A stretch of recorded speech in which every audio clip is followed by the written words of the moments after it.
beauty of living in the Berkshires is in the spring, you can be hiking the entire time and you're seeing through the woods and you're seeing these fantastic vistas. Yeah, that's to me the best part of spring. Spring arrives slowly on Mount Greylock, the highest point in Massachusetts. Spring actually comes here a bit later than usual in the valley. You might notice everything in flower and the trees are starting to bud out. But up here on the summit, it's you're still about a week or two behind, and winter is still hanging on. You go through about 4 different zones coming up the mountain.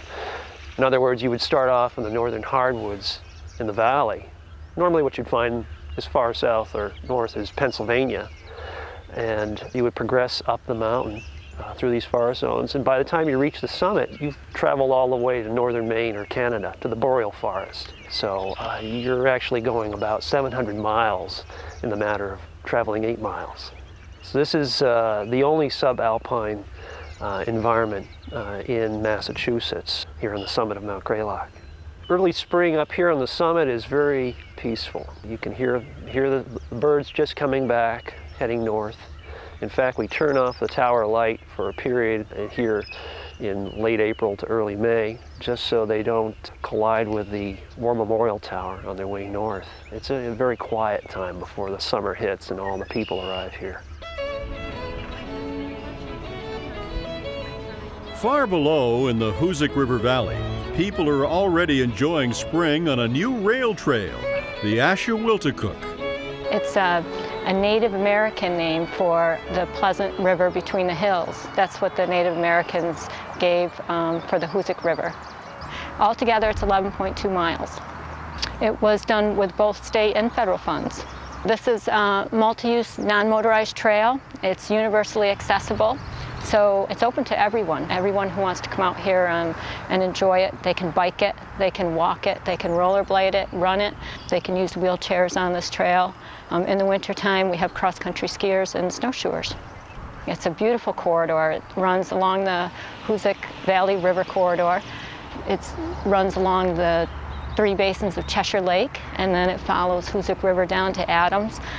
You could see beautiful scenery, extensive wetlands, and it goes through 3 communities, both Lanesboro, Cheshire, and Adams.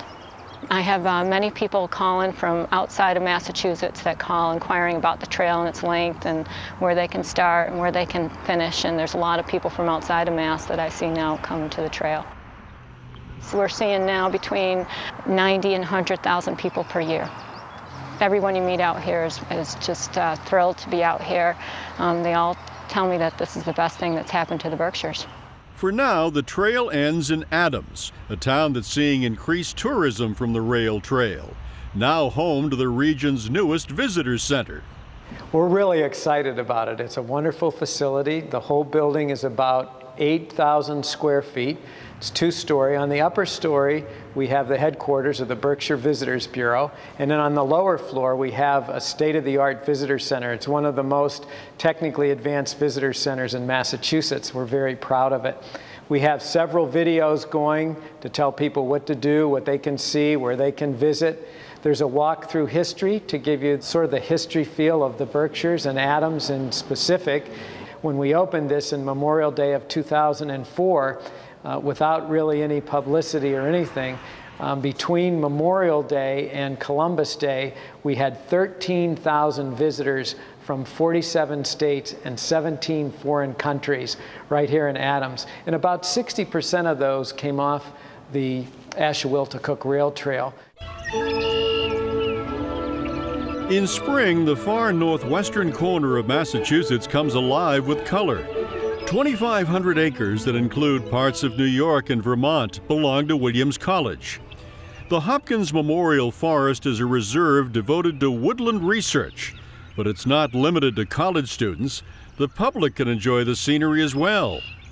Public can come here, take a hike, sunrise to sunset, 365 days a year. We encourage the public to use it. The only thing that we ask is no motorized vehicles, no mountain bikes. There's no camping in the forest, and that if one brings a dog, that it be on a leash. You can witness the rebirth of the forest floor along the trails. But if you look up into the forest canopy, you might discover something a bit unusual. We think that this may have been the first canopy walkway built and established in North America, or certainly in the United States.